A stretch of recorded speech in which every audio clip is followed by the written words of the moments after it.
Chapter 5. Stop! Sophie screamed as her whole body started to shake. Her vision dimmed and blackness clouded her mind. But Sandor grabbed her arm and yanked her behind him. And the jarring motion pulled her out of the frenzy. Who goes there? Sandor demanded. I don't answer to you, goblin, the taller figure called in a dry, snotty voice. Sandor drew a handful of star-shaped blades from his pockets, a bit like ninja stars, but with longer points and spiraled edges. You have 3 seconds to identify yourselves, or I will use these, and I assure you my aim is flawless. What's going on here? Grady shouted as he rushed up behind them.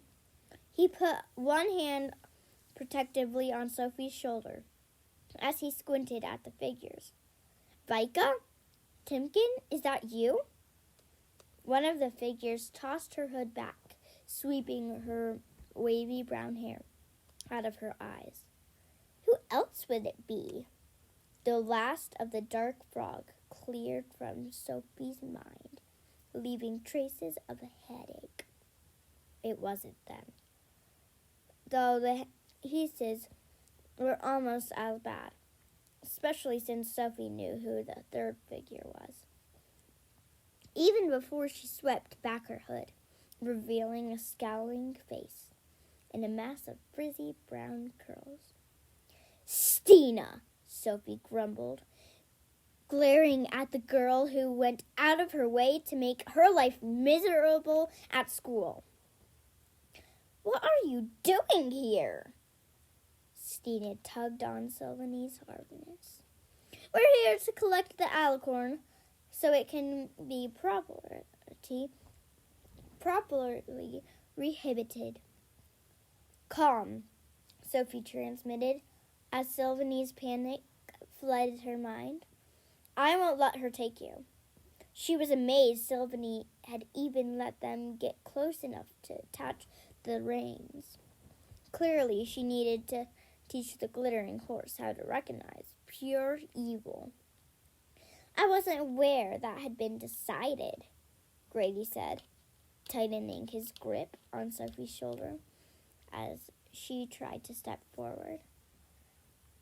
Please, you didn't think they'd have to prohibit the alicorn, did you? Timken asked as he jerked Sylvanie's reins toward him. A noble creature deserves a noble trainer. Last I heard, your wife was the only one appointed to the nobility, Grady corrected, and only as regent, not an emissary. Give it time, Timken growled, yanking Sylvanie's reins so hard he wrenched a frightened horse neck. Regent, emissary, noble Sophie didn't care. You're hurting her, she screamed as she lunged toward the enclosure. Sandor blocked her.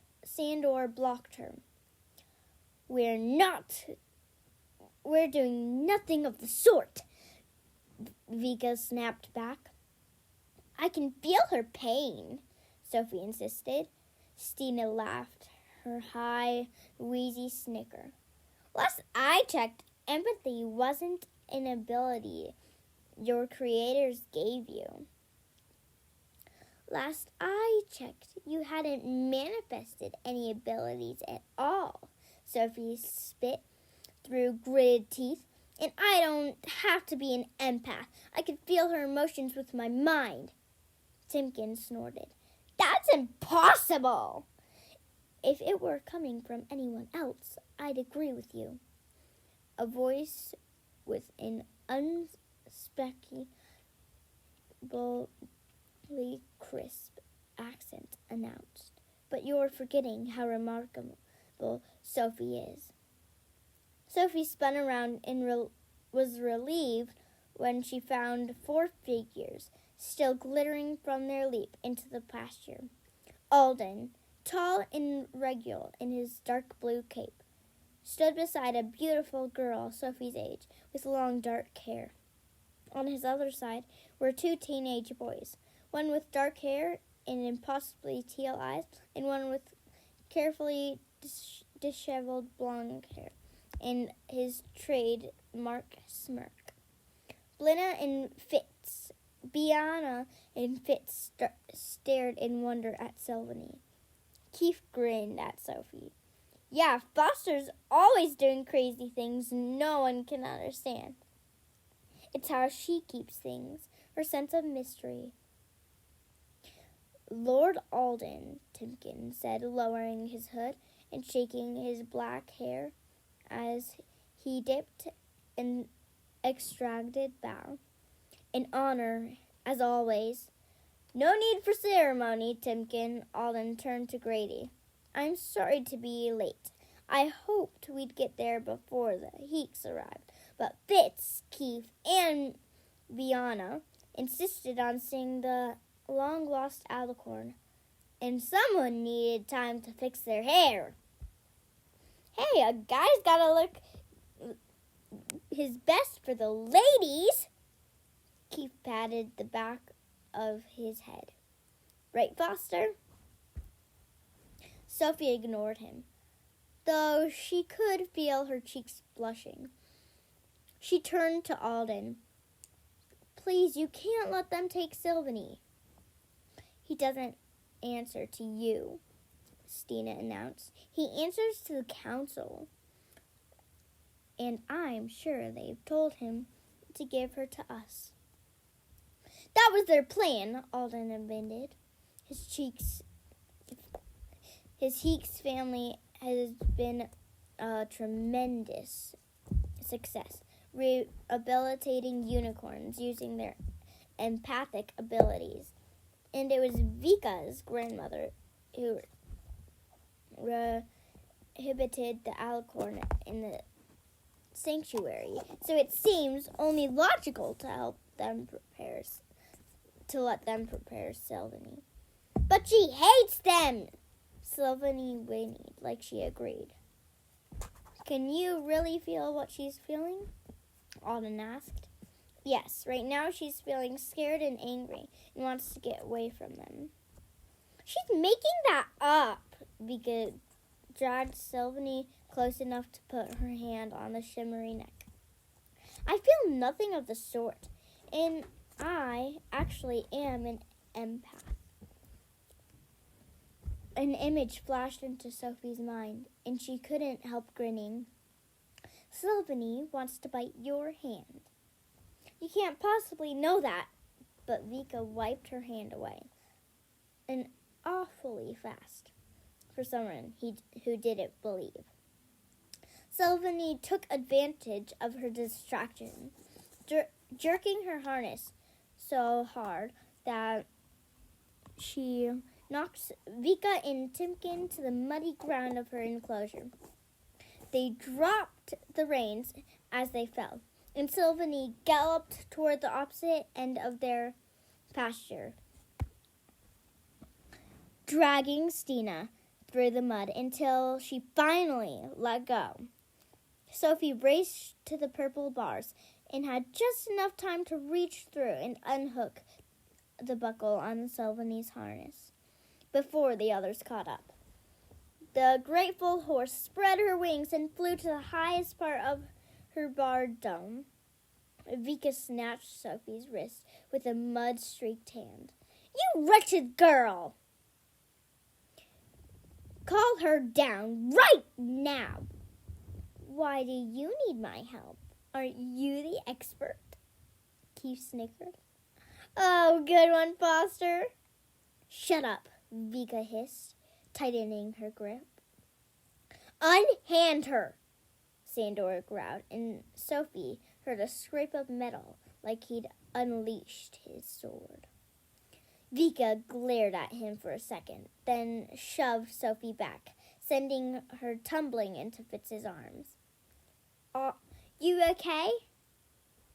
He asked, flashing his movie star worthy smile as he steadied her. She was fairly certain her face was on fire as she pulled away and mumbled, "Yeah, thanks." "How exactly are you communicating with the alicorn?" Alden asked her. "I'm not sure. Sometimes it's just a bunch of images flashing through my mind. Sometimes it feels like she's filling my head with her emotions, making me feel them too. Sometimes it's a word, but it's..." "A word?" Alden interrupted. Timken's laugh was a sharp, ugly bark of sound. "You expect us to believe that?" "How else would I know her name's Sylvanie?" Sylvanie nickered. "That could just be a coincidence," Stina argued. "I'd bet she'd respond to anything. Silvery, Philony, Zillany." Sylvanie didn't so much as glance at her. "Sylvanie," Timken whispered. Not only did Sylvanie nicker, she dive-bombed all three of them, making them drop to the mud to avoid being knocked over. Alden smiled. "I think that settles us that." Vika tried to wipe the dirt off her face, but only succeeded in smearing it more as she stumbled to her feet. "I don't see why this matters. I'm sure the council's already given the order for us to take her, Alden." "Doesn't Sylvanie get any say?" Sophie asked him. "Of course she doesn't," Timken shouted. "Animals live where we tell them to live. They're not intelligent creatures." "Surely I must have misheard you, Timken," Alden said quietly. "None of us would ever imply a lack of respect for a living being, especially someone with noble oppression." Timken's features bent into thin, angry lines, but he said nothing more. Then, indeed, Alden noticed, "Then I'm sure you would also agree that if Sylvanie can communicate her wishes, we should respect them. The question is, what does she want?" "She wants to stay here," Sophie announced. Stina rolled her eyes. "Please, she's just making that up so she could keep the alicorn for herself." "I think the mud streaking your clothes makes it pretty clear how Sylvanie feels about you," Grady pointed out. "But we prohibited the other alicorn," Vika argued. "Not you personally. And that was before we had Sophie," Alden reminded her. "Her unique abilities make her better equipped." "You can't be serious." "I am.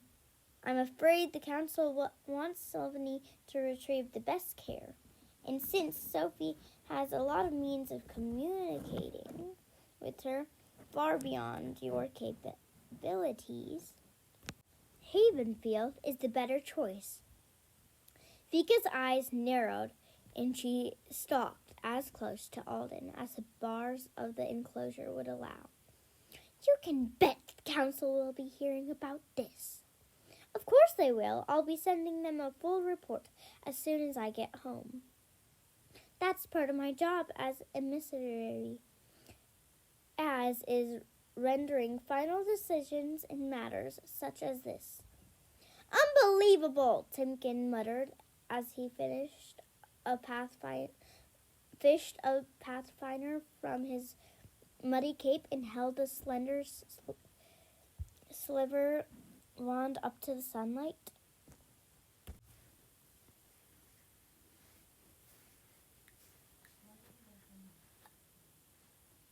"Trusting that freak of a child? No wonder I'm hearing whispers of the council's incompetence." The Heeks leaped away before anyone could respond. Alden released a long, heavy sigh. Sophie stared at the ground, wishing there was a hole she could crawl into. Hide. Instead, she called Sylvanie down and stroked her gleaming mane. Come, they're gone. Is the unrest getting worse? Grady asked Alden. Sophie tugged out an eyelash as Alden hastened to answer. Crimes like kidnapping were supposed to be unheard in the elven world, as were rebellions and underground groups, and conspires to burn down the human world. Her Aunt Dex's dramatic escape had been the rude awakening no one wanted. And as the weeks passed with no sign of the culprits, more and more people had begun questioning the councils as leaders. We're doing our best to keep it under control, Alden finally replied. Though if we had another emissary, you know I can't. I know, and the alicorn will help tremendously. She could solve everything. Sylvanie snorted, and Sophie couldn't help wondering how such a stinky creature would be so important. I do have some information for you about that other matter, Alden added, leading Grady out of earshot. Not that Sophie couldn't have guessed what they were talking about. It always had something to do with her. Are you okay? Bianna asked, coming to stand beside her. You're not what they called you. You know that, right?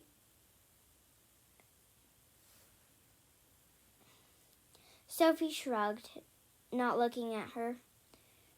She'd been called a freak her whole life, and she couldn't care less what Stina said. But ever since the kidnapping, she'd been hearing from other people too.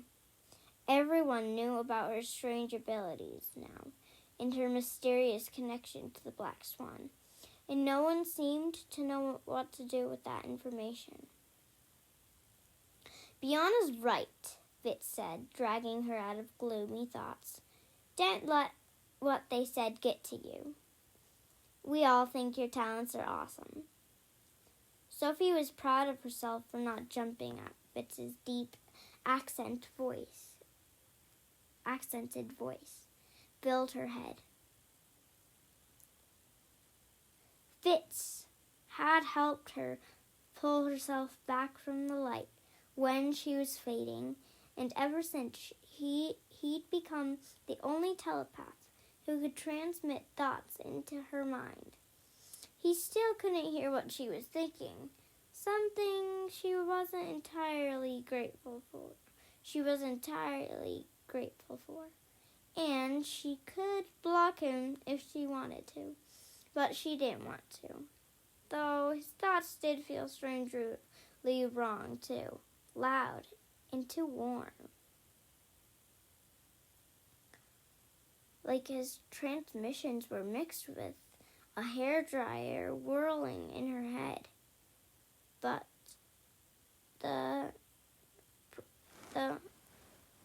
But he probably had to make his thoughts stronger to get past her blocking, and she'd gladly take the slight headache to keep their secret conversations.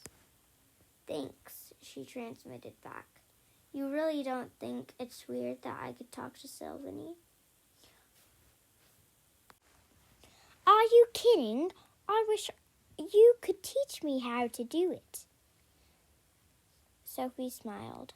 I can try. Hey, what did I tell you two about secret telepath conversations? Keith asked as he shoved his way between them. Unless you're talking about me, keep it out loud. Fitz laughed. Keith just wishes he could swap secret messages with you. Please, I don't need your little mind tracks. I can feel Foster's secrets. he fanned the air around her. And I feel some pretty intense emotions right now. Probably because I'm wondering if I should strangle you or beat you with my shoe. The shoe would be funnier. Fitz jumped in. Sophie smiled. Might be a bad idea to do it in front of a member of the nobility, though. Nah, my dad would understand. I'm pretty sure he dreams about doing it. Doing the same thing. Keith smirked at both of them. Bring it on. I'd be careful if I were you, Keith, Bianca warned. Remember, Sophie's an inflictor. Bianca said it with a smile, but it still made Sophie want to hide. If she lost her temper, she could seriously hurt someone, and she had no idea how to control it. She almost done it to Keeks when they were trying to take Sylvanie, and she'd accidentally inflicted Sandor the first time she saw him. She'd never forget the way his muscled body collapsed to the floor, writhing in pain. No one should have the ability to do that to someone. A strangely soothing warmth filled Sophie's mind, almost like Sylvanie was trying to comfort her. But a horse couldn't do that, could she?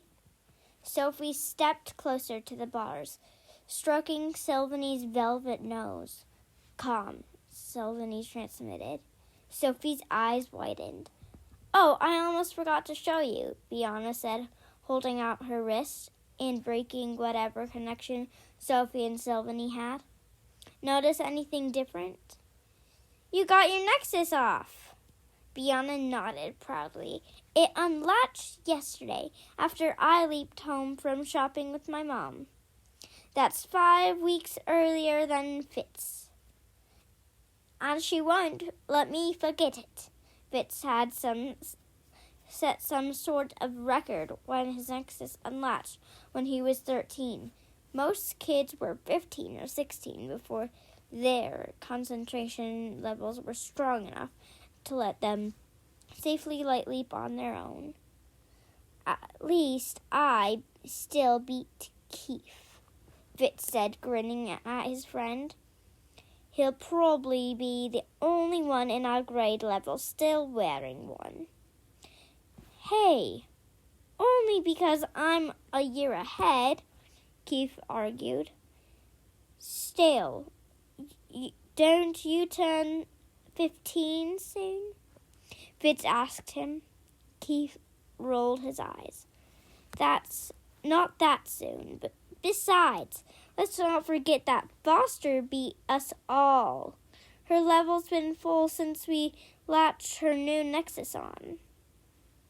Yeah, but she doesn't count because Elwyn's making her wear it anyway. Bianca retorted. No offense, she added, looking at Sophie. Sophie shrugged and started at the full meter on the underside of her nexus. Much as she hated it, Bianca was right.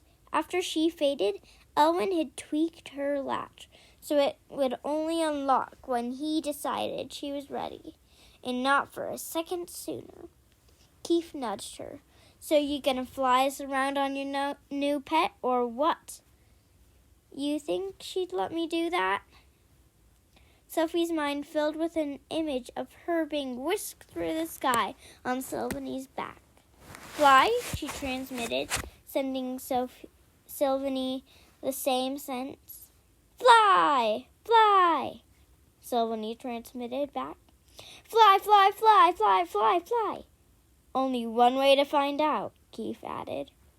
Not a chance, Grady asked, as Alden rejoined them. We don't need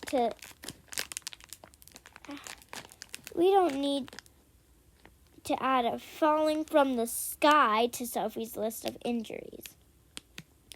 Sophie glared at everyone as they laughed. "You're lucky, Sophie," Bianca added, her eyes stretching wide as Sylvie flapped her wings. "She's the most beautiful thing I've ever seen." "She is, isn't she?"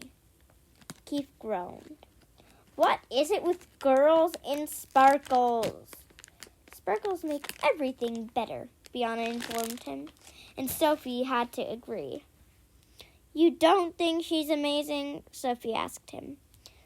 "Give me something that shoots fire any day."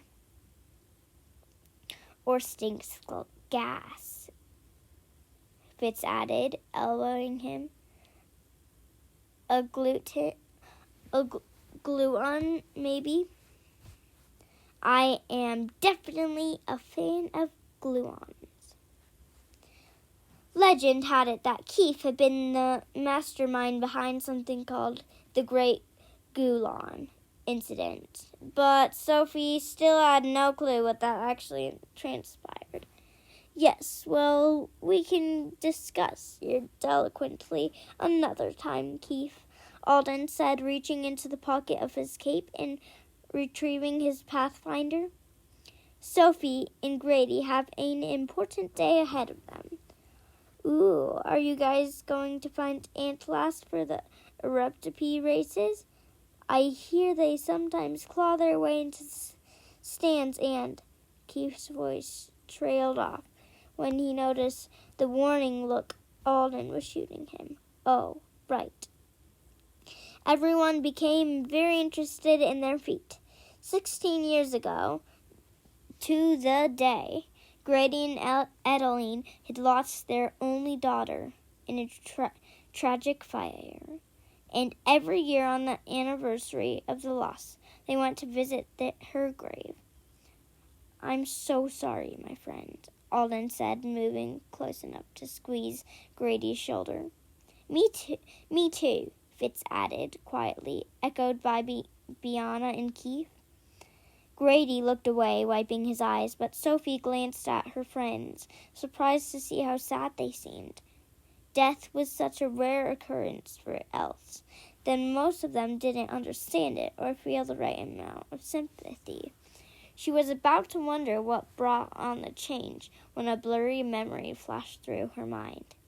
A devastated Fitz, holding the small arbor stones she'd given him during midterms and telling her he'd been to her funeral.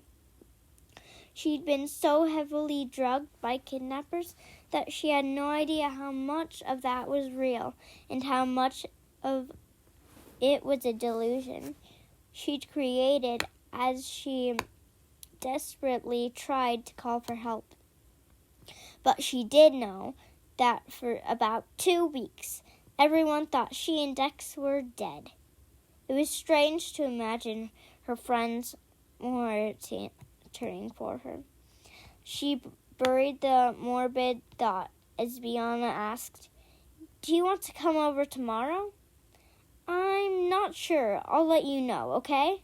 Bianca nodded. Fitz waved, and Keith told her to have fun with her sparkly horse as Alden held his pathfinder to the light. "I'll be thinking of you, my friend," Alden told Grady. "And Sophie, we'll talk soon." The light pulled them away before she could ask why. Grady stood there, staring into space, like he wasn't sure where to go now, or maybe he wasn't ready. "You don't have to come today," he told Sophie after a second. "It's not an easy thing to do." "I know." She wrapped her arms around him, wishing she could squeeze away the sadness in his voice. "But I want to come." Grady sank into the hug, and an extra second passed before he pulled away, his eyes blinking back tears. He cleared his throat and took her hands. "Well, then we better get ready." That's the end of chapter 5. Well, please subscribe, and I'll see you later.